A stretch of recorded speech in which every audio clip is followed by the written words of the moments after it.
निर्लज्ज बिहाया ফিরাদ হাকিম সাহেবকে আমার প্রশ্ন করতে যাই, জমি প্রপার্টি জমির ইস্যু, ওই নির্লজ্জ বিহায়া ওয়াকাফ চোর মন্ত্রী, এটা রেকর্ড করুন, ছাড়বেন আপনারা, আমার কিচ্ছু করতে পারবে না ফিরাদ হাকিম, এটা আমি বলে যাচ্ছি।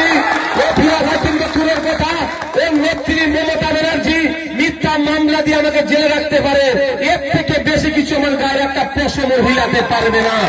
এই জমি চোর, ওয়াকাফ জমি চোর ফিরাদ হাকিম বাংলার মানুষকে বিভ্রান্তের মধ্যে ফেলার জন্য তিনার বক্তব্যে একটা শুনলাম, তিনি বলছেন ওয়াকাফ সম্পত্তি নাকি দুটো সরকারের সম্পত্তি। ও নির্লজ্জ প্রিন্সিপাল অ্যাক্ট অফ 1995 ওয়াকাফের আইনকে পড়েনি, 1954 সালের ওয়াকাফের আইনকে এই নির্লজ্জতা পড়েনি। পড়ার সময় কি করে পাবে?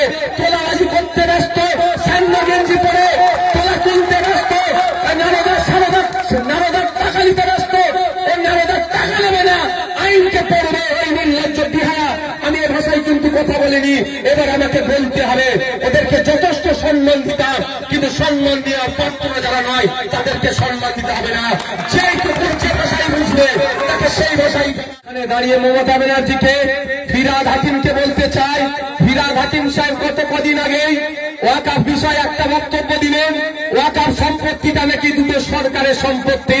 ওই নির্লজ্জ বিহায়া ফিরাদ হাকিম সাহেবকে আমার প্রশ্ন করতে যাই, জমিটা ল্যান্ড জমি কোন লিস্টে রান করে ভারতবর্ষের?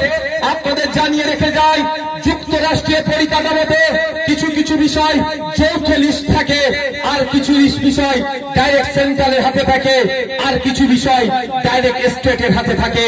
যেটা হচ্ছে জমির বিষয়, জমির দেখভাল, জমির মালিকানাকে থাকবে, জমির ইস্যুটা যৌথ লিস্টের নয়, জমির ইস্যুটা সেন্ট্রালের হাতে থাকে না, জমির ইস্যুটা রাজ্যের হাতে থাকে। তাই ওয়াকাফ প্রপার্টি জমির ইস্যু, ওই নির্লজ্জ বিহায়া ওয়াকাফ চোর মন্ত্রী, এটা রেকর্ড করুন, ছাড়বেন আপনারা, আমার কিচ্ছু করতে পারবে না ফিরাদ হাকিম, এটা আমি বলে যাচ্ছি। ও ফিরাদ হাকিমকে চোরের কথা, ওই নেত্রী মমতা ব্যানার্জি মিথ্যা মামলা দিয়ে আমাকে জেলে রাখতে পারে, এর থেকে বেশি কিছু আমার গায়ের একটা পশম হিলাতে পারবে না। এই জমি চোর, ওয়াকাফ জমি চোর ফিরাদ হাকিম বাংলার মানুষকে বিভ্রান্তের মধ্যে ফেলার জন্য তিনার বক্তব্যে একটা শুনলাম, তিনি বলছেন ওয়াকাফ সম্পত্তি নাকি দুটো সরকারের সম্পত্তি। ও নির্লজ্জ প্রিন্সিপাল অ্যাক্ট অফ 1995 ওয়াকাফের আইনকে পড়েনি, 1954 সালের ওয়াকাফের আইনকে এই নির্লজ্জতা পড়েনি। পড়ার সময় কি করে পাবে? তোলাবাজি করতে ব্যস্ত, সান্না গেঞ্জি পরে তোলা তুলতে ব্যস্ত, নারদার টাকা নিতে ব্যস্ত, ওই নারদার টাকা নেবে না, আইনকে পড়বে এই নির্লজ্জ বিহায়া। আমি এ ভাষায় কিন্তু কথা বলিনি, এবার আমাকে বলতে হবে। ওদেরকে যথেষ্ট সম্মান দিতাম, কিন্তু সম্মান দেওয়ার পাত্র যারা নয় তাদেরকে সম্মান দিতে হবে না। যেই তো যে ভাষায় বুঝবে তাকে সেই ভাষায় জবাব দিতে হবে। ওই নির্লজ্জ বিহায়াটা সম্পূর্ণভাবে বাংলার মানুষকে মিথ্যাচার করে এই জমির বিষয়টাকে বলছে কেন্দ্র রাজ্যের বিষয়, এই বলে মিথ্যাচার করে বাংলার সহজ সরল মানুষকে বিভ্রান্তের মধ্যে ফেলে দিচ্ছে। আমি আপনাদের বলবো, হাতে গুগল আছে, মোবাইল আছে, গুগল করে দেখুন আপনার, বা সার্চ ইঞ্জিনে গিয়ে সার্চ করে দেখুন, জমি জায়গার সম্পূর্ণটাই রাজ্য সরকারের হাতে থাকে, অর্থাৎ এটাকে দেখভাল করবে। কিন্তু ওয়াকাফ প্রপার্টি কোন রাজ্য সরকারের নয়, স্বতন্ত্র একটা প্রপার্টি। দেবত্ব সম্পত্তি কোন রাজ্য সরকারের নয়, গির্জার সম্পত্তি কোন রাজ্য সরকারের হতে পারে না, গুরুদুয়ারের সম্পত্তি কোন রাজ্য সরকারের হতে পারে না, আপনার জায়গার সম্পত্তি কোন রাজ্য সরকারের হতে পারে না, গ্রামথানের সম্পত্তি কোন রাজ্য সরকারের হতে পারে না।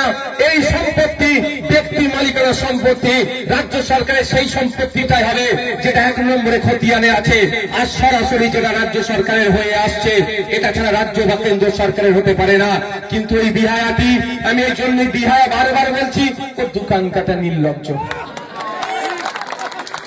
কদিন আগে খবর ছিল না, আমি একটু টকে টকে আছি, সেটা ভুলে আমি খবরটা খুঁজছি, একটা মার্বেলের গোডাউন ওয়াকাফ ওনার নামে অভিযোগ আছে, উনি দখল করে রেখেছেন। আপনারা প্রস্তুত নেন, ওটা ওয়াকাফ সম্পত্তি, আর উনি দখল করেননি বলছে। আমরা গিয়ে তাহলে দখল নেবো ওয়াকাফ সম্পত্তি, ওয়াকাফের হাতে তুলে দেবো। তখন যদি ফিরাদ হাকিম আসে কি হবে? পাবলিক কি করবে? হালকা করে ভালোবেসে দেবে, কি বলো? একটা ওয়াকফ সম্পত্তি দখল হয়ে আছে, অভিযোগ আছে ফিরহাদ হাকিম ওটা দখল করেছে, আর উনি বলছেন ওনার নামে অভিযোগ, উনি এটা করেননি। তাহলে দখলকৃত সম্পত্তি দখল মুক্ত করতে হবে তো নাকি? হ্যাঁ, পাবলিক যাবে দখল মুক্ত করতে ওয়াকফ বোর্ডের হাতে তুলে দেওয়ার জন্য। সেই সময় যদি ফিরহাদ হাকিম সাহেব এসে দাঁড়ায় বা তার পুলিশকে যদি পাঠায়, একটু ভালোবেসে দেওয়া হবে ফিরহাদ হাকিম সাহেবকে। অসুবিধা আছে নাকি? কত বড় মিথ্যা কথা ফিরহাদ হাকিম সাহেব বলেছে আপনাদের আমি প্রমাণ করে দিচ্ছি, আপনাদের প্রমাণ করে দিয়ে যাব। এমনি আর বিহায়া নির্লজ্জ আমি বলবো না, খাতায় কলমে প্রমাণ করে দিয়ে যাব। আপনারা জানেন হাইওয়ে যখন হয়, হাইওয়েটা সেন্ট্রালের হাতে থাকে, সেন্ট্রাল হাইওয়েটা সেন্ট্রাল গভর্নমেন্ট টাকাটা দেয়, রেলটা কার? সেন্ট্রালের আন্ডারে, এটা স্টেটের ফাংশন না।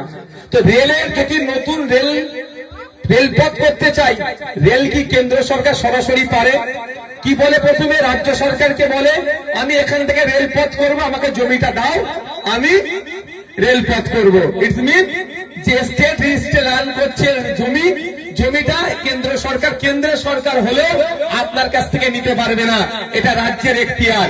রাজ্য সরকার তখন নোটিফিকেশন করে, কেন্দ্র যা ক্ষতিপূরণ দেবে সেটা থ্রু রাজ্য সরকার দেয় আপনার হাতে, আপনি তখন দলিলটা করেন, মধ্যখানে রাজ্য সরকার থাকে, তারপরে কেন্দ্র জমিটা পায়।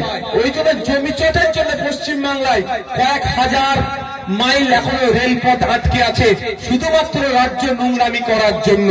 রাজ্য নোংরামি করে জমিটা তুলে দিতে পারছে না বলে কেন্দ্র সরকার এখন রেল করতে পারছে না। এটা এই কেন্দ্র সরকারের দীর্ঘদিন ধরে এই সমস্যাটা চলে আসছে। তাই আপনাদের আমার বলার বক্তব্য এটাই, ফুরফুরা শরীফের রেলপথের কথা মনে আছে তো? সে রেলপথের দেবে বলেছিল, আবার কেউ তো বলেছিল নাকি রেল নাকি চালু হয়ে গেছে, কিন্তু এখনো হয়নি, বেশ কিছু জমি অধিগ্রহণ হয়নি। কেন্দ্র সরকার চাইলে পারবে না।